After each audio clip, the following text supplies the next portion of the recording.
laporan yang tidak ada gunanya atau tidak ada manfaatnya ya bagi seluruh masyarakat. Saya kira itu. Video yang tadi dipertanyakan video apa sih? Video yang tadi dipertanyakan ya karena saya nggak lihat lagi karena saya dipertanyakan nggak ada hubungannya dengan itu ya nggak perlu saya jawabkan. Itu. Ada pertanyaan lain mungkin yang substansi yang terkait dengan materi? Nggak ada karena video itu. Karena yang terkait dengan surat laporan itu ini harus jelas ya teman-teman. Jadi ini clear banget ya. Ini clear banget. Jadi LP itu ada pelapornya, tapi lucunya nggak ada terlapor. Sekali lagi ya, tidak ada nama terlapor. Jadi untuk para kuasa hukum yang kemarin sudah nyebut-nyebut nama, inisial dan sebagainya, hentikan tindakan-tindakan seperti itu. Itu tidak bagus ya untuk masyarakat. Karena ternyata tidak ada terlapornya. Jadi kalau tidak ada terlapornya, saya nggak perlu jawab. Karena kalau saya menjawab, jangan-jangan saya nanti jadi saksi. Kalau jadi saksi dan saudara yang terlapor itu adalah saksi saudara saya, ya saya nggak boleh jadi saksi. Atau misalnya yang terlapor itu adalah untuk pribadi. Loh, saya malah nggak boleh lagi itu untuk menjawab seperti itu. Daripada itu mubazir, ya lebih baik dari awal saya tanyakan terlapornya mana.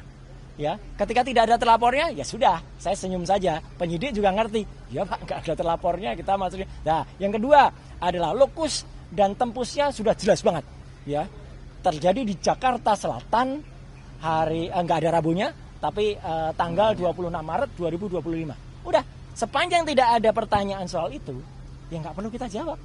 Ya, karena itu pertanyaannya menyangkut soal itu. Kemudian yang paling penting lagi, saya juga mempertanyakan, ini kan ada pasal.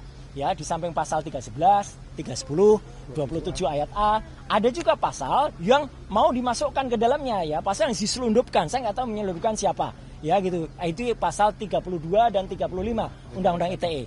Kebetulan dulu saya ikut merancang Undang-Undang ITE bersama teman-teman yang lain. Pasal itu tujuannya, sekali lagi saya ulangi, adalah untuk transaksi elektronik supaya Indonesia itu diselamatkan dari perdagangan internasional dan kita bisa ikut. Bukan pasal untuk mempidanakan orang.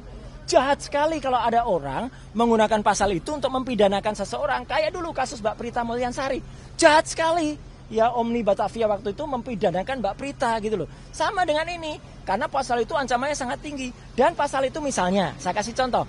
Ada orang ya mentransfer 1 juta. Kemudian dalam bukti transfernya saya ubah jadi 10 juta. Itu saya bisa kena pasal itu. Di pasal 32. Ada orang memposting sebuah dokumen elektronik namanya ijazah misalnya.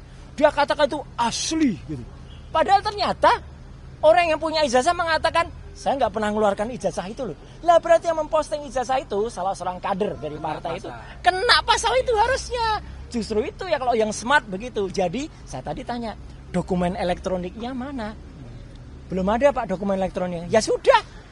Kalau belum ada dokumen elektroniknya ya nggak usah diterima. Jadi saya tadi tidak minta berhenti, tapi memang selesai pemeriksaannya. Selesai karena nggak ada lagi yang bisa ditanyakan, ya.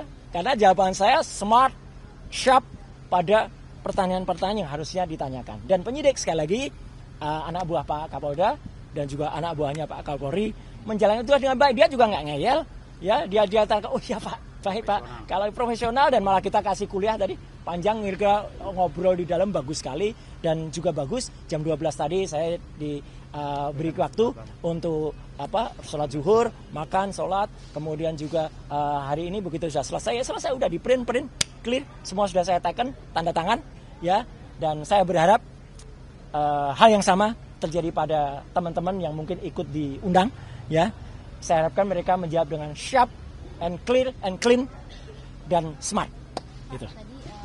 Next agenda kira-kira ada di belum ada karena selesai karena pemeriksaan saya selesai saya tidak minta berhenti atau dihentikan tidak ya Anda tahu teman-teman saya alhamdulillah sehat walafiat ya gitu jasmani meskipun rohani saya tadi juga bilang di dalam saya rohani agak lihat ini apa ini pasal kok banyak sekali kayak gini ya gitu jadi kita juga berhak menanyakan loh jadi teman-teman kalau diundang itu jangan seperti tiba-tiba kita dituduh sesuatu yang nggak jelas pasalnya kita pertanyakan. Kebetulan pasal-pasal itu saya ikut membuat dulu. Saya jelaskan ini loh maksudnya begini. Di naskah akademiknya ini loh. Jadi harus ngerti pasal itu. Bukan asal kemudian ada pasal ini dipakai untuk mempidanakan orang. Jangan sampai ya. Jangan kita malah justru memiliki mens rea atau niat kurang baik untuk mempidanakan orang. Hati-hati. Mas Roy, siapa lagi yang diperiksa? Masih ada Dokter Tifa di dalam. Dan moga-moga Dokter Tifa juga sama. Moga-moga bisa smart dan clear dan menjawab Tapi ya kita berdoa saja dan moga-moga kalau ada teman-teman yang lain ya, saya berharap tidak banyak lagi yang harus dibuat dipanggil atau bahkan dibikin susah dengan ada laporan yang nggak jelas. Ya. Ini laporan nggak jelas ini. Laporan kok nggak ada yang terlapor. Sekali lagi loh ya, bohong kalau dikatakan sudah ada terlapornya. Nggak ada. Dalam klarifikasi itu belum ada terlapornya.